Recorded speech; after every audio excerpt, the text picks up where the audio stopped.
Welcome to the Intern Whisperer Live, the show all about the future of work. We do not have Caesar here today, and he always does this really big opening for us, but he is not here. He is taking a final.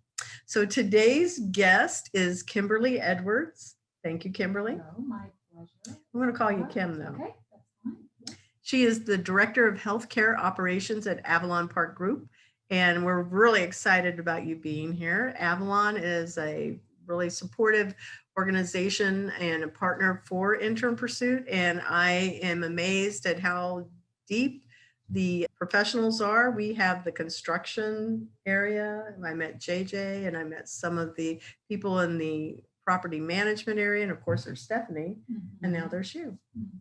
So what we usually kick off the show with is just tell us about your background. Where did you go to school? Because obviously it's about interns. Our show is about that, and we want to be able to certainly highlight that. But where did you go to school, and what was your major, and how did you get into assisted living? Okay. So I'm from the Midwest, and I went to a small private school in Minnesota. It's called Gustavus Adolphus College. And I've heard of that. I have. But keep in mind, I know schools all over the United States. Okay. So yeah. So 2,300 students. And when I graduated, it's a small school, so they didn't have a wide variety of degrees, but my degree's in business. It was in business. And so then I'm looking at, what I want to do as a career and kind of doing some environmental scanning and thinking, okay, I love working with the elderly. I always have. It's been a passion of mine since I was little. I think a lot of that has to do with growing up with my grandma. I was going to ask, I thought it must be really sweet memories of grandparents. I think a lot of people that have a passion for long-term care have had some experience with grandparents or somebody significant, an elder in their lives. So then I had this opportunity to do a training. It was called Administrator in Training, but it was like an internship. It was supposed to be 6 months, but it turned into a year. So it was a paid internship with the Good Samaritan Society.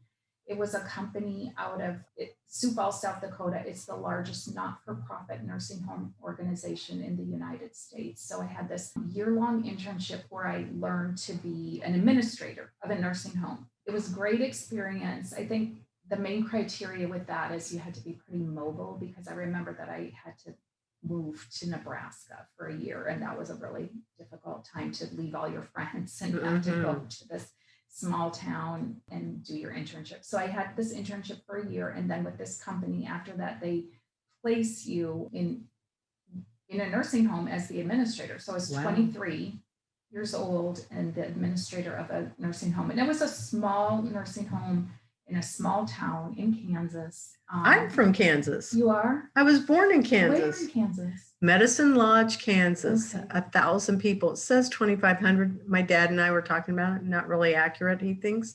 But yeah, Medicine Lodge. And then we also moved to Wichita. Okay. Yeah. This was in Wamego, so it's by Manhattan. Okay. And Stephanie's from Kansas. I know that. Okay. We've talked about that. So then I was the administrator of this nursing home in Kansas for 3 years. And then my career sort of took off. But from there, I do remember, again, I was young, probably 26. And my boss called me one day and he's like, Kim, I have something you might be interested in. What do you think about moving to Hawaii? Because the Good Samaritan Society had nursing homes and retirement communities all over the country. So I moved to Hawaii and I stayed there for 6.5 years. I was the administrator of a retirement community there. That had to be amazing. You go from super cold climate, Kansas and Nebraska. I'm just saying, all of those in that main mid area of the United States, super cold, and then Hawaii. So, whoa. So that was. I want to go back to something, but you said that you did like an internship and it was like for a year. Tell me, I would assume that you were paid for that. I was paid. I was paid for that. This was a long time ago. I wasn't paid much. I was not paid much at all. But I think just right out of college, you don't need to have a really big paycheck. But I was paid enough to cover my living expenses. So it was a paid internship. But you had to go through that training to become a licensed nursing home administrator. So that's really, that launched my career. And I've been in the field of aging services. Yeah, I have to tell you, when I was in college, I went to University of Florida my first 2 years. My last two, I graduated from Rollins College. One of the things that I did at UF is they had volunteer opportunities. And so I would go to an assisted living facility that was just right down the road from the dorms. And I'd like to volunteer also. So I was there and I was trying to get the people that live there, the residents, to do wheelchair races because so much of them were in there. And they just kind of would look at me and go, no, that's not what we're doing. But I said, oh, it could be fun. But, it's definitely for a certain type of person. But they did like animals. So we'll save that one, definitely how animals play into this conversation. But let's go back to Hawaii. What was that like? I can't even imagine that's got to be the dream assisted living, aging in place, all of those opportunities. It was wonderful. It was a little retirement community right in downtown Waikiki on Lure Street. It was a great time to be in Hawaii. I'm young and single, and then I loved my job, and I loved getting to know the residents and the culture there. And did you learn how to surf?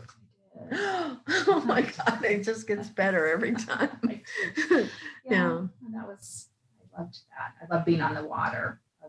Anything to do. Mostly we would go sailing and scuba diving and surfing and I don't even know why anybody would leave, but here you are in Florida, and so you can surf here. We have nice weather, not Hawaii weather, but I'm guessing it might be pretty much the same. Is it as rainy and tropical feeling as it is here? It's not as rainy as it is here, and they have always kind of a ocean breeze, so the temperature is just very temperate. It doesn't have a big temperature swing, and a lot of places still don't have no air conditioners, no heaters. You just leave the doors open, no bugs. So oh my God, no mosquitoes. The doors open. Yeah. Wow. I have never been there. Now you've really painted a lovely picture. I definitely want to go there. So I know we were talking about this a little bit before we started the show, and we said that we would talk not just about assisted living, but aging in place. Well, for our listeners, why don't we give a definition of what those two terms mean so they're hearing it more at the beginning instead of a little bit later on. So aging in place, we'll talk about. Yeah. Okay. So for any elder, there are so many options of what it's going to look like as you age. And it depends on, your desires. It depends on your budget. It depends on your healthcare needs. So I think the majority of seniors would choose to stay in their homes because that's, where all your things are and you're comfortable and your pets and, you can come and go easily. So then as people age and they need services, you can purchase home health care to come into your home. Someone might need to start with, a bath aid a couple times a week, and then they might need someone to come and help them with medications. They might need someone then for supervision. So, that seems to be what people are doing. They're staying at home if they can and providing additional services and paying for that. That's typically paid for privately. So some people aren't sure how they're going to pay for care as they need it or expect that it's covered under insurance, and private pay really isn't. Medicare, Medicaid, does it cover any of that? Medicaid will cover some. If you qualify for Medicaid, sometimes they will cover some home care, but they will not cover 24-hour care. And then, as you need to tack on charges for care, and that's probably, $22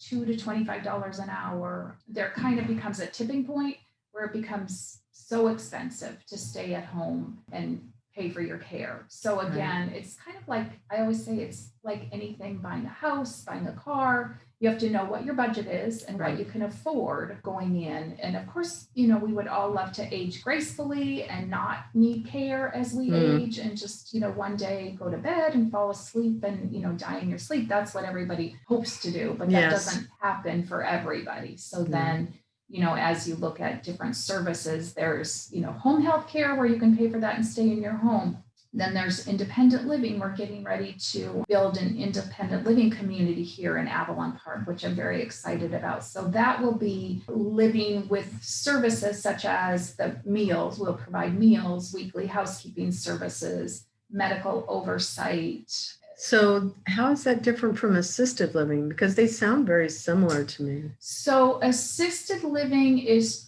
turning into a more medical model. It used to be more of a social model where people live there and we provide the supportive services. But like at Encore, we have 24-hour nursing. We have some residents that need some pretty significant nursing services. We have several residents that are on hospice. We have 24-hour staffing, assistance with bathing, dressing, eating, grooming, all of that. The independent living, you're really more independent, but there are supportive services that help you maintain your independence. So let me use this as an example. So I'm going to use my dad. He has the choice of being able to stay in his home. And at some point in time, if he no longer wants to assume the responsibilities of, oh, the dishwasher broke and, the yard needs mowed, he could say, okay, I want to go into a different living situation where he might be in an apartment. So this is how I'm seeing this as I go from being in my own home to a place where it could be an apartment or someplace that's in Encore. And then so maybe there's just a cafeteria. I don't have to have a kitchen. Maybe I don't want to do the kitchen thing. But he could have his own kitchen there. He just wouldn't have to have the responsibilities of being in a home. And then it sounds like if I'm no longer able to do that, I would go to, I need somebody to help me, like you said, groom, bathe, some of those responsibilities. And then if you're totally bedridden, is this the transition? Because that's how I'm seeing the transition. So that type of care. Independent, living at home, purchasing services to take care of yourself as you need them. Some people then choose to move into the independent living, transition to assisted living. And then the skilled nursing is really for people that have more intense medical needs. Oftentimes, if an elder's been in the hospital for a length of stay, they'll go into a nursing home, a skilled nursing facility, rehab facility. They have a lot of different names. They're kind of all the same thing. And they'll have rehab for physical therapy, occupational therapy, speech therapy, trying to get their strength back, their mobility back, their eating adjustments if they have a new diet, motor skills. So they'll work on all of that. And so if you go to a nursing home, it's not always that you're going to be there till end of life, but you might go in there for rehab and then go back home, whatever your home was. Or sometimes people do transition into a nursing home and stay there till the end of their life. So I grew up seeing some shows, and one of them was the Waltons. And people, families used to have, instead of if the family grandparents were not able to take care of themselves or put them someplace, they all lived under one roof. I know that's not the world that we live in now. I think that there's some demographics that actually do keep their family, their parents and grandparents with them under a roof. But what do you think of just opinions? I mean, I think that I always want to see that my dad is able to take care of himself as much as possible. My mom died of leukemia, and it was really important for her to be able to take care of herself as much as possible. But there came a point in time when she wasn't able to. So she lived with me for a little while, and then she went and she lived with my brother. And it wasn't that she actually needed us to take care of her, but it was about the companionship, I think. And it's really, I guess, a commentary on, I think, the parent-child relationship. And I know you're in a PC situation. I might be putting you in there. But it's just interesting to me that families may not want to have the responsibility of taking care of their parents and their grandparents.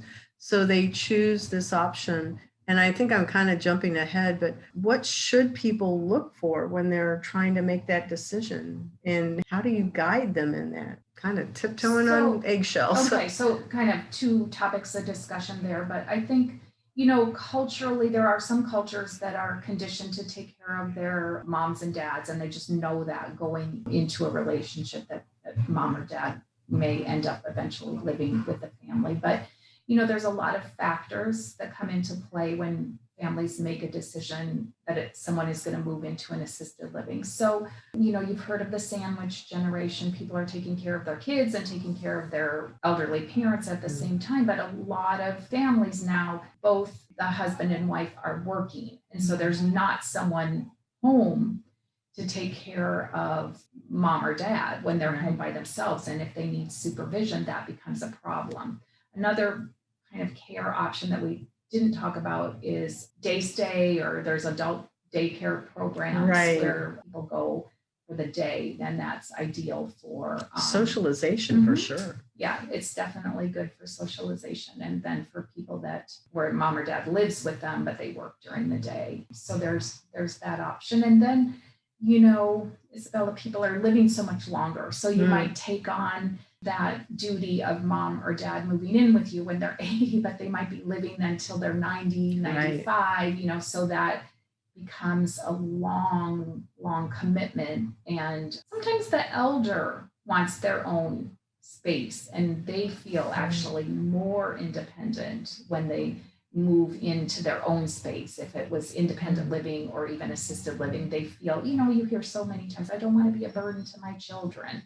And so they feel more independent by being able to move into an assisted living rather than having to live with their children, adult children, and feel dependent on them. So there's just so many factors that come into play when you make that decision. And there's no right or wrong decision for anybody, but, definitely when you take an elder into your home, going into a marriage, it changes the dynamics of the home environment, and it can be a challenge on a marriage. And, it's not for everybody, but there are some, culturally, it's more acceptable within some cultures. Yeah. I found it really a challenging conversation when it was my mom's, she was going, okay, I can't continue to.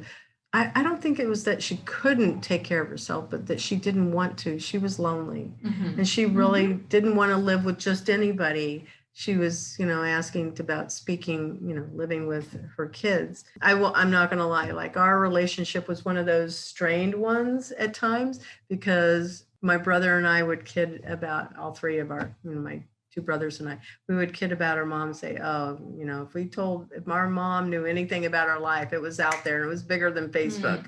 So that was one of the things that we didn't like about living with our mom. There wasn't like boundaries, but I miss my mom so much, and we're getting, pretty close to Mother's Day here. So I miss my mom, the good and the bad, because I know I am my mom, But it was really important for her to be able to live there, because she did want to be able to feel like she had that. And so my brother and I had both decided, okay, we will have you go ahead, and we aren't having you pay anything. We don't want you to pay anything. We just want you to have the best life you can, because she had leukemia. And so go visit your friends, go do whatever it is that you want to do. And it was challenging sometimes, even because of the leukemia. It impacted how she ate. She couldn't taste anything. Nothing tasted good. And so there was this place of also not knowing, and me as the daughter, I'm going, I don't know how to take care of my mom. So it was trying to find resources that could help with those things. And that's what we had to try and keep figuring out as just the two of us. Doctors were certainly helpful. But I think that's one of the big benefits of your industry, is that you can help the children and the parents, whoever they, regardless of age, be able to navigate some of these same concerns. Is a very small word, but life, just life, how do we want to live our life? Yeah, all the decisions that impact the future.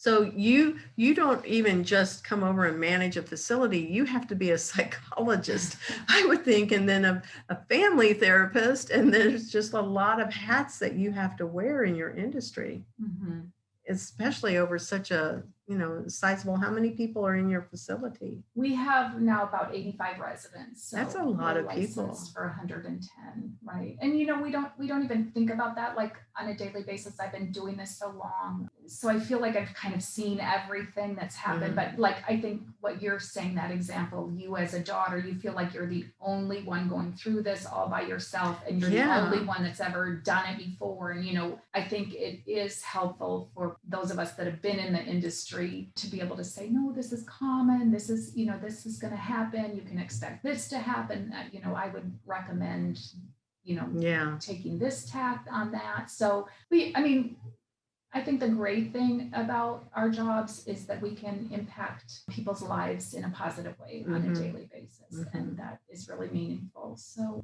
yes, we're all of those things, but absolutely. And like you said, you have a heart for this, and it's not necessarily for everyone. And when you were talking about some of the many services that you guys provide, you also had mentioned hospice. And I know we were talking about that. My mom went into hospice, and honest to goodness, those people that work there, they were angels, truly in human form, because they were making it really easy for us to know what to expect. And then they also shared, this was surprising to me, that some people go into hospice, but they don't necessarily start the medication that actually is part of that end of life process, but they would get better. Right. And then they would get out of hospice. And I went, I didn't think that was even an option. I didn't know that was possible. Right. I think when people hear hospice, it's just such a scary word, but you're right. People go on hospice and then they get these supportive services and they get better and they get off of hospice, or they can be on hospice for a length of time. But it definitely provides an additional layer of support for the family and the resident as they're going through a difficult, end of life transition. It's a beautiful service. And, I always say people that work in hospice, it's definitely a calling. It's not my calling, but it's a calling for sure. So let's touch on pets. Okay. Yeah, because I think that pets are so important, because if I don't have my kids around me, or whoever, my significant other, because I'm sure that you've experienced having couples come into the facility together, and then they also bring, you mentioned earlier, pets. How does that work? Do the pets stay in the room? Are they allowed to roam throughout the whole place? Because I've not visited your facility, so I don't know what it looks like. So we don't have anybody right now that has a pet, but I have had where people have had cats or dogs, and they do really stay in their rooms with them. And so if you have a dog, you're just taking the dog out, however. Does the door stay closed? Because I'm wondering, again, I haven't seen it. Is it set up so it's like apartments, so that they're in their own place? Yeah, everybody has their own place. It is like an apartment. So when you move in, you bring your own furniture so that it feels like home. You have the comforts of home. But we provide the 3 meals a day, weekly housekeeping services, the 24-hour staffing, nursing oversight. So that's kind of what sets it apart. But yeah, so it'd be like you bring in a cat. If you had a cat, you would bring it with you into your apartment. We do have some families that bring the dogs in where the resident moves in, but they don't necessarily bring the dog. It's been a dog that they've had. And so the family will bring the dog, and that always brings so much joy to the residents. And then we've had in the past shelters where they bring animals in for the residents, and they love that. The residents love anything to do with children. Somebody they can squeeze and love. Little children. We have daycares that come in, pet therapy. We have music therapy. We have so many different volunteers that come into the building that add additional. I think they call them enrichment activities. Life enrichment, the life enrichment program. Yeah, definitely. I've seen that word enrichment is being used at zoos as well as with pets. An enrichment toy. And I went, what the heck? What does that mean? And like if it was for a dog, it was putting peanut butter inside of something, and then the animal has to figure out how to get to the peanut butter. So it's to keep those minds occupied. I would think it's the same for humans. We have to keep them occupied. And they love children and the animals. We do some horticulture therapy, music therapy, pet therapy. Yeah. So very nice. So that's really exciting. Now there's this other picture, nursing homes, and I find that to be kind of an antiquated word, but I know there might be a difference. I was thinking assisted living was like nursing homes. where it's somebody that's bedridden. And to me, that's part of what assisted living is. They're bedridden, but I don't know if there's a difference between nursing home and assisted living. Is it? Okay, there's definitely a difference. So you need to come to Encore and visit us. I am going to. A lot of vibrancy and a lot of life going on in that building. Assisted living people are ambulatory. We have 2 levels of care. We have people with dementia, so we have a secured memory care unit, and then we have assisted living, and the residents in assisted living come and go. They go to the grocery, they go out to dinner with their parents now post-COVID. With their children, they're able to, go out more freely now. But you called it a nursing home. Like I said, the acronym is SNF, skilled nursing facility, but people would call it a rehab. They're all the same. So it's kind of independent living, assisted living. Then when you have more critical nursing skills that are needed, you will go into a nursing facility, or you will go into a rehab facility after a hospital stay to get rehab to go home. So the people I think your vision is more. It's like, honestly, when I've gone to see people in them, and there is, I have a friend that is like 25 years older. And so she will go there when she's fallen or something. And it looks very much like a hospital. And it feels that way to me too, because I hear things beeping and there's stuff and equipment in the hall, and you have to open a room to go into a room. And so to me, that is what nursing living is.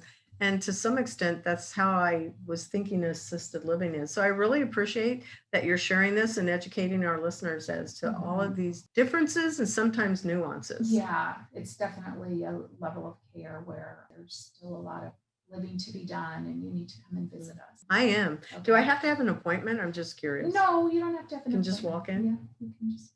We're doing still for COVID temperature screenings and Yeah, and we are, just for our listeners, we're like 6 feet apart. Well, yeah, 5 probably, but we're definitely. And you've had a shot. You're fully vaccinated. I'm getting mine this week. So anyway, back to this. So it's nice to hear that people can have that, because in my head I was thinking about dogs and cats, and they're like in this hospital place, and then they're like running around, and I'm going, okay, how is that working? So I can now have a much more clear picture of that. It's people in their own apartments, so to speak. So events, when you guys have events, is it like 1 a week? Because I'm also trying to think about what a typical day look like for them. Okay. Yeah, because I know some of the places I've gone to, there's board games, just different, kind of feels like a cruise ship, honestly. Yeah, so we have activities all day long. And, of course, so stereotypical, but like a favorite is the bingo, Pokino, but I had mentioned earlier some of the therapies. The residents just got done raising butterflies, caterpillars into chrysalises, into butterflies. Ooh. So they've had so much fun with that. We've had a community support with donations for the butterflies and the milkweed. But we have the middle school agriculture. Children are going to come and plant some plants in our courtyard, and we have the Avalon Park Middle School, this is pre-COVID, has done a really great. That's like 4C, right? Is that the agriculture group? Maybe. Well, 4-H. 4-H, yeah. Thank you.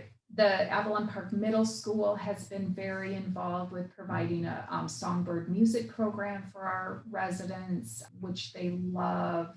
We've had so much community support with the Boy Scouts and the Girl Scouts and the daycare programs from Avalon Park that come and sing for our residents. And the Avalon Park Rotary has supported the residents and the staff with barbecues and different events. And we've had a lot of great community support, but there's always different activities going on at Encore. The residents particularly love any of the music programs, exercises and memory challenges and activities. Yeah. So we were talking about these great activities that you guys are doing. It sounds like there must be something going on. I don't know if it's every day, but definitely once a week, because that's a lot that you have. Really fun things.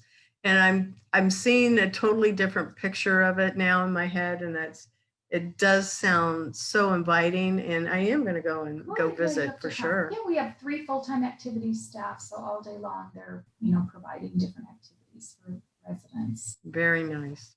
So you answered a lot of the questions that we have here, and I know we've talked about it, but what are some tips that you would share with somebody that's considering coming to live there versus a family member that would be bringing their family into your facility? What are the tips? I don't know if they're the same or maybe they're different.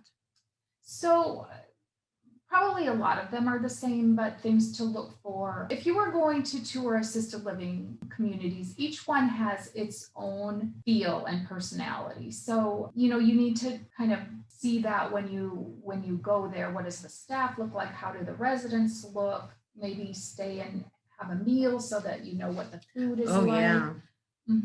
And then Do you guys have a chef? we do. We have a dietary manager. Yeah. Well, yeah, it's a that's definitely what they're chef. called. Yeah. Yeah. And then things that differentiate or with some other assisted livings, we do have 24-hour nursing. I mean, you might want to ask about that, what the staffing levels look like, would compare it to, a major purchase in your life. You would have to go in with a budget. So you have to know what you can afford when you're shopping for an assisted living or, the care. Like you might like the most expensive product, but you might not be able to afford it. So my grandmother had Alzheimer's, and when we were considering my mom and her brother, and even to a certain extent myself, because I was local, my grandparents lived here in Orlando. When she was going to be going in there, some of the things that we found out is, okay, she owned a home. We had to sell the home. We had to be able to show that she had no money, and be able to use that money to be able to get in there and then position it. I don't know whether it was Medicare or Medicaid. I really don't know the difference between the two. I'm going to be honest. But there was a certain way we had to position, and the facility was really, really helpful with that.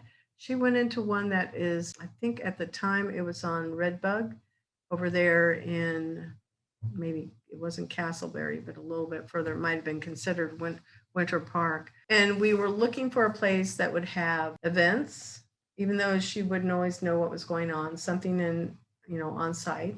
She wasn't really able to go out, but they did have a bus and they could take residents out if they were going to doctor's appointments or whatever. It smelled really nice. That was important to us, that, it felt clean, and it was, that we were going to be putting her in a place, because that's really what we ended up having to do, make a decision as to where she would live so that she would be comfortable and ourselves would be comfortable. So those are some of the things that people had told us to look for, but I did not know about having to sell she lived in a condo. My grandfather died first, and then, it was my grandmother. But being able to make sure that we had some of those things set up. What they also helped, that I think was significant, is to make sure that we had legal paperwork taken care of. So if there was a do not resuscitate or whatever, and those are things that people, I don't think they think about. I think you're right.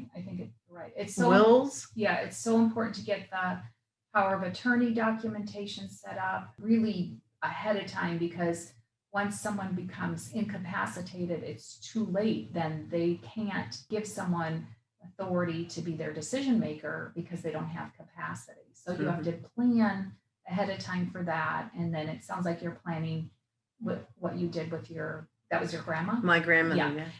Is Medicaid planning. So again, you have to plan ahead for that type of thing. And the difference between Medicaid and Medicare is the insurance product. So Medicare for someone over the age of 65 is what pays for your hospital stays. They do pay for the rehab, short-term rehab, 20 days. Medicare pays for that. But then otherwise, it's either private pay. Some people now have long-term care insurance, or for someone that is financially indigent, you apply for Medicaid, and then Medicaid helps pay the cost of care. It's expensive. And that's more in a skilled nursing facility. Thank you for sharing that. That's for sure. Something else this just popped into my head also because it's something that you had said.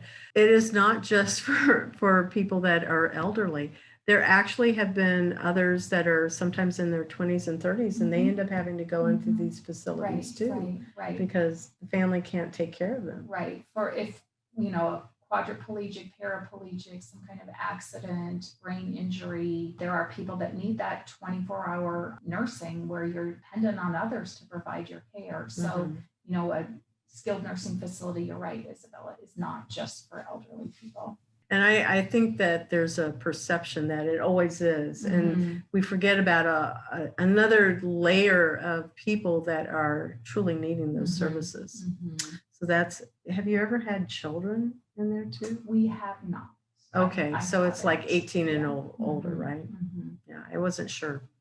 Okay, so let's go to this question here. What do you think is one of the best memories of how you were either able to help a family or something that really made a difference of how assisted living could help? Because for me, I rely on, you all to be able to help me make a good decision. So I would think that's pretty rewarding, honestly, that that you're giving good information to people and educating them. Yeah, you're right. It is rewarding. And I don't know that I can pick an exact, story, but we do have lots of stories where when people move into an assisted living, it's kind of like it's a decision that no one wants to make, but it's like a decision that you're forced to make because your mom or dad can't stay home by themselves any longer and be safe.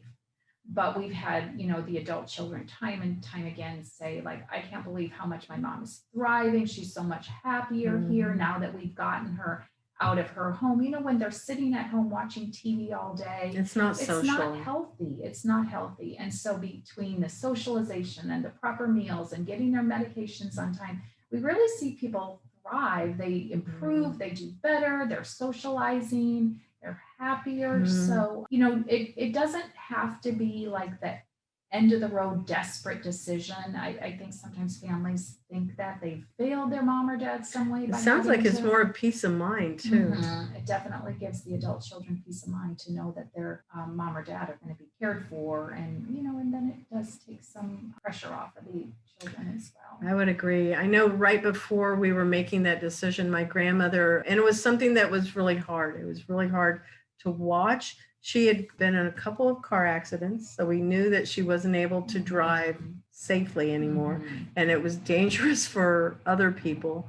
And then she was also, to get that socialization, because she was in her home, she wasn't really friendly with friends, not friendly, but friends with maybe the neighbors. She would go buy stuff and then she would go back and go return it just for the socialization side. And that's what we actually were able to figure out. And it was sad to see that happen. I think that's the part. So I definitely was able to find a lot more comfort by talking with people like yourself, and I'm sure your staff are constantly trained on, what is the best practice and how do you communicate all that to people, because this is a lot for everybody to carry, and for you guys especially, because you work with all of the people. It's a big transition. It's an important time. Well, we're going to take a brief break to acknowledge our sponsor, and we'll be right back. The Intern Whisperer is brought to you by Cat 5 Studios, who help you create games and videos for your training and marketing needs that are out of this world. Visit Cat 5 Studios for more information to learn how Cat 5 Studios can help your business. Thank you, Cat 5 Studios.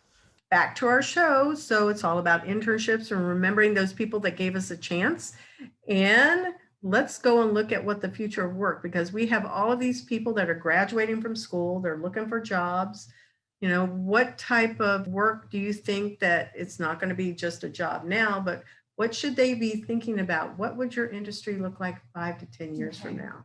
Well, I would say the great thing about the field of aging services is there are everybody gets old. Lots of options, right? And we're all going to age. Yeah. So, it doesn't have to be any of the options that I've talked about today, but we've talked about so many options within the field of aging services. There's independent living, there's assisted living, there's skilled nursing, there's hospice, there's all those services. And then there's all kinds of ancillary services that support that industry. So I think it's a very healthy industry. It's a vibrant industry. I'm not going to lie, it's been challenging during COVID, but it's fairly recession proof again, because we're all everybody aging, gets old. Right?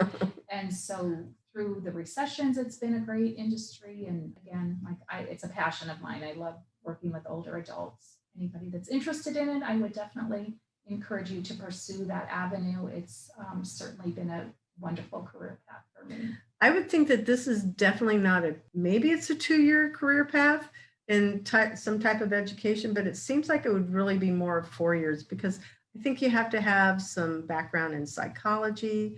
You have to have some background, obviously, in business like yourself. If you're on the floor, there's still some unique specializations that could be a 2 year, but it seems like most people will need at least 2 year, preferably 4. What would you think is going to be the norm? And then it just kind of depends on what avenue you want to get into, because there is, there's the business side of it, business office, billing, insurances, there's all of that. There's all the nursing components. There's You mentioned dietary, so there's food. Chefs and dietary. There's that UCF Health Services Administration degree, which is a great avenue if you want to go into administration in nursing facilities, assisted living, communities, hospitals, hospice, any of that. I've worked with several interns from that Health Services Administration program, and there's so many avenues for what those students go into where they end up. That is really good to hear. So what I think it's going to be like is like Star Trek.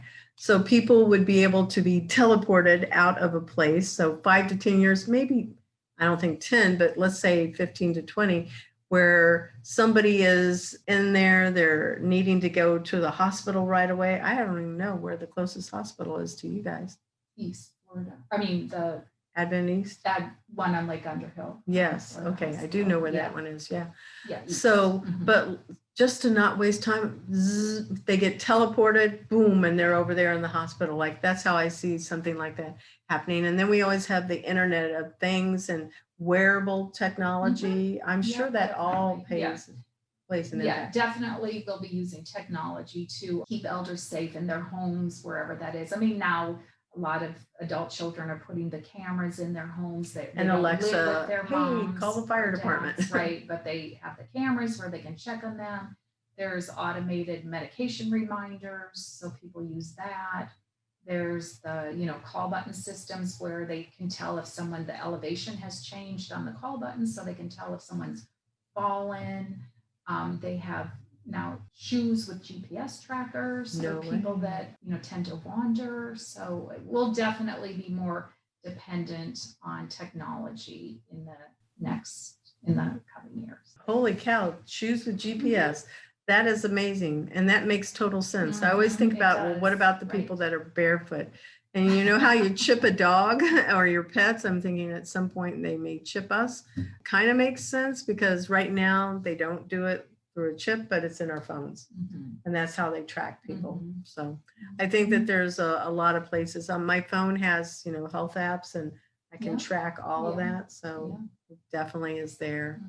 You mentioned something and I totally skipped this question, but COVID, how has COVID impacted everything? Well, I talked about how challenging it's been. Last year, this time we were in the midst of it. So it was, people were scared. It was a tough time to be in long-term care. The residents were very isolated at that time. We had that governor's executive order where the building was basically shut down. So families couldn't come and visit. The only people that could come into the building were essential healthcare workers. So that was, our workers, doctors, physicians, the hospice workers, but otherwise nobody could come and go. And then, the transition for the employees of having to wear masks, and every day we're, still doing the temperature checking and the screening. We had to get tested every 2 weeks for COVID. I'm really proud to say we never did have a positive case. Wow. For our residents. We were able to keep them healthy and safe the whole time. We're really proud of that record. We did have, with every 2 weeks, we did have employees that would test positive from time to time. So then we'd have to pull that employee off of the schedule and test out all the residents that they had worked with. But thankfully, with all the safety measures in place and the mask wearing, we were able to keep our residents safe. We have now about 97% of our residents have been vaccinated. So that is helping take a little bit of pressure off of all of us for providing safe care. We're still working on encouraging the employees to get vaccinated. Families are so much happier to be able to visit their loved ones. And that's so important for the residents to have that interaction. We've had some family members that were used to coming every day and then couldn't come and see their mom or dad. And that was hard. That was a hard transition How for were you able to everybody. do that? Because, to do video calls, did you end up having to get more technology so that people that were residents could actually, maybe they didn't have a tablet or a computer.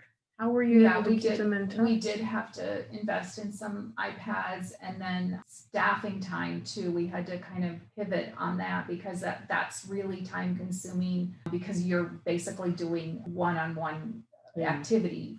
It's Not everybody could maybe hold the tablet, No, right? Or I mean, use the again, like technology. 2/3 of our residents have dementia or some kind of memory deficit. And so that even is challenging when they see their daughter on the screen, but they don't really understand like what's going on, why are they Right. here, why can't they come, and it's so important to the adult children to see their mom or dad and see how they're doing. So throughout that time, that was definitely challenging. And it was hard. It was hard on the residents. I mean, to be so socially isolated, it was really hard on the residents, and it was scary for the kids of the residents and scary for the employees as well. I mean, I really have to give them credit throughout all of last year, coming to work, showing up, doing their jobs during a time that was kind of, uncertain for all of Unknown. us. Mm-hmm. For real, that is Mhm. just like really, really something to absorb. Hopefully, we don't have this type of a situation that would happen again because, Mhm. humans are social. We Right. we really Right. need each other. Yeah. So we pulled some additional research and we talked about what the future of assisted living will look like in 2030 and beyond. And what's really amazing is that the Elder Care Workforce Alliance estimates that 3.5 million additional healthcare professionals and direct care workers are going to be needed for the elderly by 2030. It is estimated there's going to be over 1 million people needing to have housing and healthcare in 2030 for those elderly services and assisted living in their own homes, and they're being able to live in their own homes. These are all relevant. Anyway, some of the technology that's going to be out there, they'll have some remote monitoring devices. And so like we have smartwatches and people can wear that and it tracks your vital signs and, all of the things that it tracks, how many steps you take, how much water you take in, all of those things. But there's going to be another app that will be used among seniors, and it's called Mind You, and it's put out by MU Cognitive Technologies. The company has a virtual assistant, My Eleanor, and she calls the Medicare Advantage members to assess their health status using personalized clinical questionnaires. And during this call, Mind Use Analytics Engine is working in the background and powered by neuroscience and artificial intelligence, and it's listening to both the verbal and the nonverbal cues to detect subtle changes in health. So this is pretty interesting. And this was shared by Brittany Ferry, an occupational therapist who's seen an increasing number of her senior patients using wearables and other home-based devices that monitor blood pressure, oxygen levels, activity, sleep, food intake, water intake, and all of those other good things. So that is super interesting.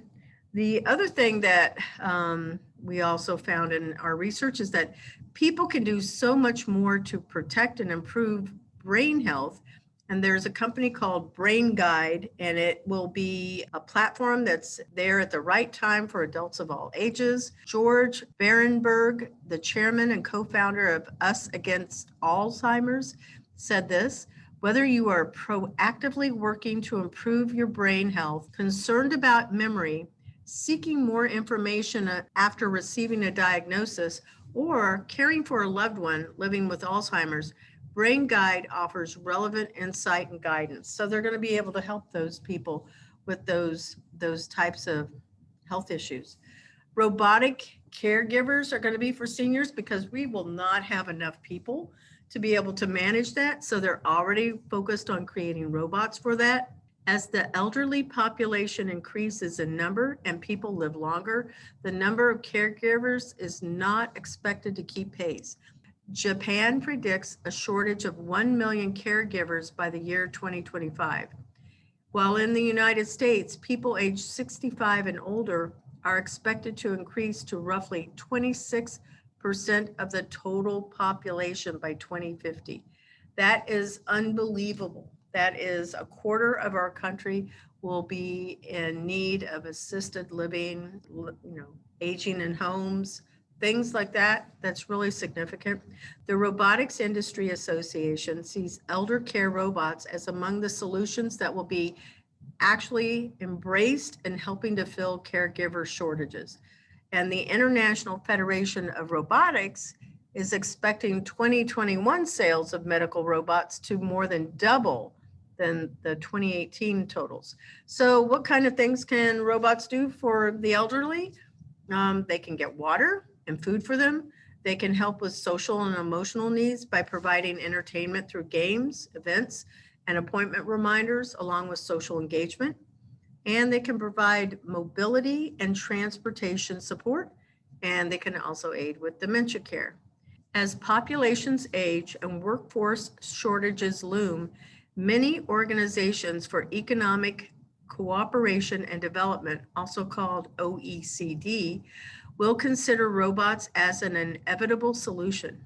Along with telemedicine, career giver robots can be deployed in hospitals and nursing homes to protect patients and residents from contagious diseases, think COVID. Japan is facing a projected shortage of 380,000 care workers by 2025, as earlier stated, and they've been an early adopter. They have had more government awareness campaigns and substantial subsidies to be able to support this.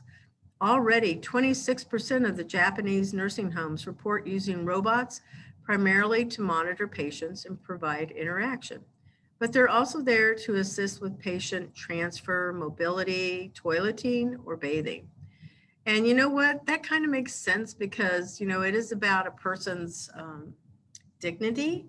And many times elderly, they are just angry. I know, I'm sure all of us would be the same way if we cannot go and bathe ourselves or go to the restroom by ourselves. So it might seem a little bit more okay if we were working with a robot. So there's another company called Waterloo Researchers, and they found that the COVID-19 pandemic is easing people's resistance to robot companions, because in the face of human contact, we had a lack of it here. We couldn't go and see our families if they were in assisted living or in hospitals. So, obviously we're made for relationships and for having the ability to hug and just love on people. A social robot can, to some extent, act as a companion and reduce that feeling of isolation. The survey of 102 Canadian adults found that openness to buying or using special robots has actually risen, particularly among those who report high levels of loneliness. The boomer demographic is in need of more health care, and it's just coinciding with a shortage of people that are not in that profession. So you got to think about it. We're going to need a lot of clinicians and nurse practitioners, home health and personal care aides, mental health, massage therapists, respiratory therapists. So, if you're thinking about that, the US is expected to see a shortage of over 43,000 primary care physicians by 2030. And additionally, between 33,500 to 61,800 care specialists will be needed, as well as an unknown number of nurses. The ratio of unpaid caregivers is also decreasing from 7 for every 1 senior volunteer. When we say unpaid, we're talking about volunteers, people. So from 7 for every 1 senior today to 4 for every senior by 2030.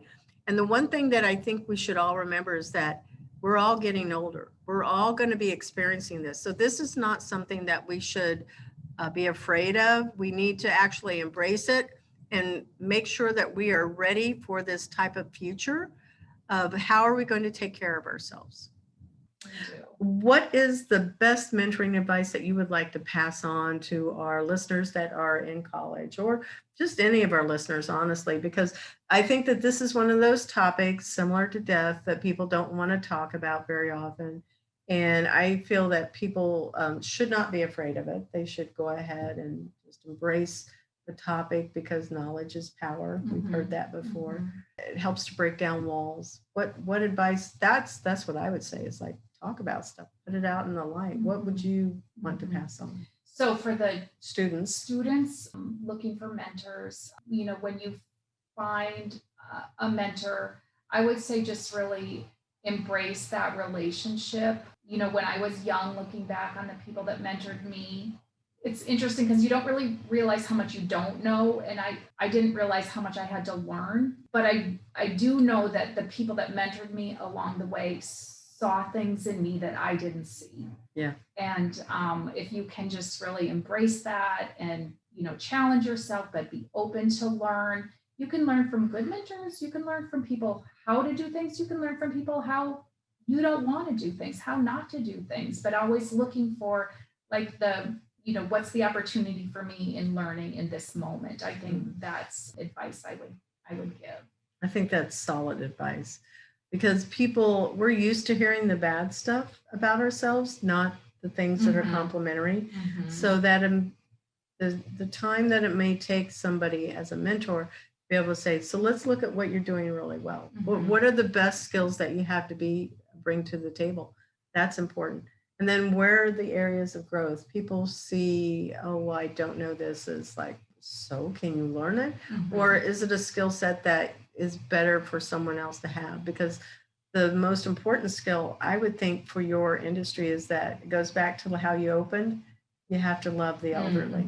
You have to be really passionate about it.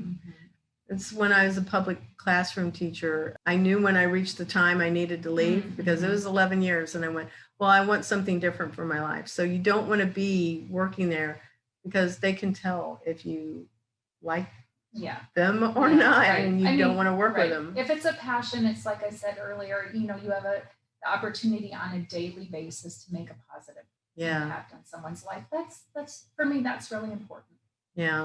Yeah, because elderly are very much just like a child. We can't come into the world like a child where we have to have somebody that helps take care of us, but that's also many times how we leave this world, where we still need somebody to take care of us. So we just realize we're all in this together, I guess. We're all in this together.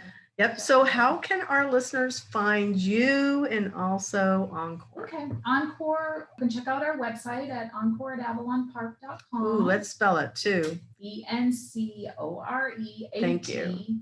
AVALONPARK.com. So encore@avalonpark.com.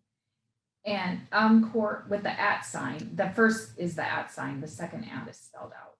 Got it. Thank you. The phone number is 407-270-7500.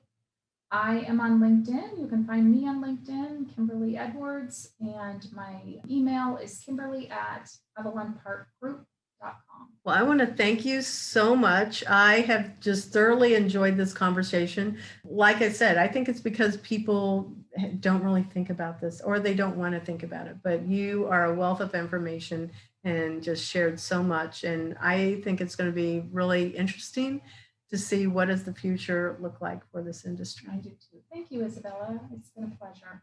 Yeah, thank you.